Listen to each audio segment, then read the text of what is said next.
faut de la maturité pour choisir. Le mariage n'est pas pour les enfants.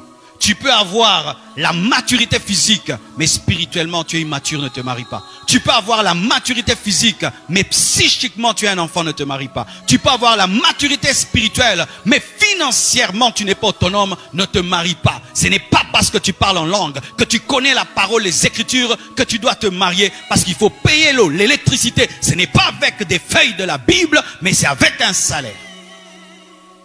Lorsque ces maturités ne sont pas mises ensemble, il y a toujours un déséquilibre. Il faudrait que ton corps soit mûr. Il faudrait que ton psychique soit mûr. Il faudrait que ton esprit soit mûr. Il faudrait que socialement tu sois indépendant. Je ne parle pas d'être riche. Non, je ne parle pas d'être riche. Souvent les gens me comprennent mal. Moi-même, je ne me suis pas marié en étant riche. J'avais le strict minimum pour payer ma maison, manger, payer l'eau et l'électricité. Je n'étais pas riche. Je ne peux pas dire qu'il faut être riche pour se marier, mais il faut être indépendant. Alléluia.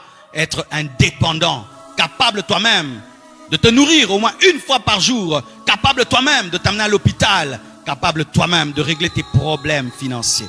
Sinon, tu vas devenir un mendiant dans le mariage.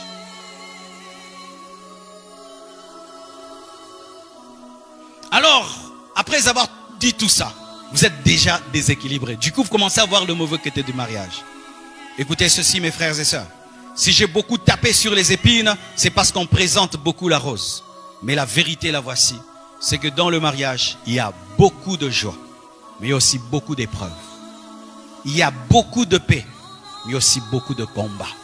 Il y a beaucoup de bénédictions, mais aussi beaucoup de luttes. Il y a beaucoup de droits, mais aussi beaucoup de devoirs. En soi, le mariage, il faut être équilibré. Quand tu épouses une femme, un homme, tu te dis, cette femme va me donner la joie, elle va me donner la paix, mais des fois elle va m'énerver, des fois elle va me mettre en colère. Quand tu te prépares déjà, tu as déjà téléchargé, l'antivirus va fonctionner. Alléluia. J'aurai des enfants, mais peut-être il y aura des luttes et des combats. Tu es déjà prêt. Quand tu te maries, tu es prêt à tout. Rien ne va t'étonner. Mais si tu te maries comme un bébé qui voit la vie qu'en rose, quand la vie deviendra grise, tu vas croire que Dieu t'a abandonné alors que tout est écrit. Alléluia. Dieu ne nous a pas promis une vie sans problème. Dieu ne nous a pas promis une vie sans combat. Dieu ne nous a pas promis cela. Mais il a promis qu'il sera toujours avec nous. C'est pourquoi, écoutez ce dernier conseil.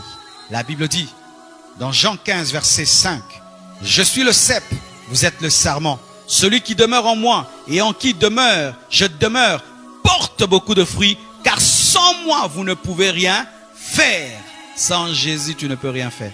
Sans Jésus, tu ne peux éduquer tes enfants. Sans Jésus, tu ne peux être un bon mari. Sans Jésus, tu ne peux être une bonne femme. Je peux témoigner, mes frères, si Jésus n'était pas dans ma vie, je ne serais pas un bon père.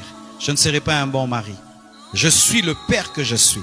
Je suis le mari que je suis parce que Jésus me permet de porter les fruits de la fidélité, le fruit de l'amour, le fruit de la persévérance, le fruit de la patience, me permet d'être un leader, d'être un modèle. Alors lorsque vous allez vous marier, et si vous êtes déjà marié, ne commettez jamais l'erreur d'enlever Jésus-Christ de vos maisons, d'enlever Jésus-Christ de vos couples. Vous allez devenir comme des sarments qui veulent porter du fruit sans le cep. Ainsi tu vas faire l'effort. Je veux aimer ma femme, tu n'arrives pas. Je veux aimer mon mari, tu n'arrives pas. Je veux aimer mes enfants, tu n'arrives pas. Je veux être fidèle, tu n'arrives pas. Je veux être soumise, tu n'arrives pas. Je veux être une bonne mère, tu n'arrives pas. Pourquoi? Parce que tu es déconnecté du cep et tu ne peux porter du fruit. La bonne volonté ne suffit pas pour être un bon mari. La bonne volonté ne suffit pas pour être une bonne femme.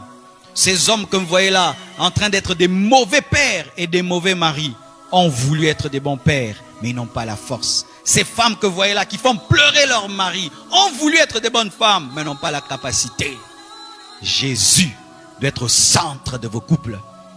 Dommage, nous remarquons des gens quand ils se marient, tu vois, tout son zèle est fini. C'est comme si pour eux, le terminus c'est quoi? Le mariage. Avant le mariage, zélé, zélé, zélé. Une fois seulement qu'ils se marient, on ne prie plus. On ne jeûne plus. On ne va plus à l'église. On est là, mon mari, mes enfants, mon mari, mon mari. Dieu te prendra Isaac sans te le demander. Quand tu te sépares de Dieu parce que tu as trouvé une femme, Dieu fera que cette femme te maltraite. Quand tu abandonnes Jésus parce que tu as trouvé un mari, Dieu fera que cet homme te maltraite afin que tu te souviennes que lui seul est la source du parfait bonheur. Sans le cep, il n'y a pas de fruit sur le sarment. Sans Jésus, vous ne pouvez rien. Le mariage est très sérieux. Que Dieu vous comble de ses grâces. Merci beaucoup.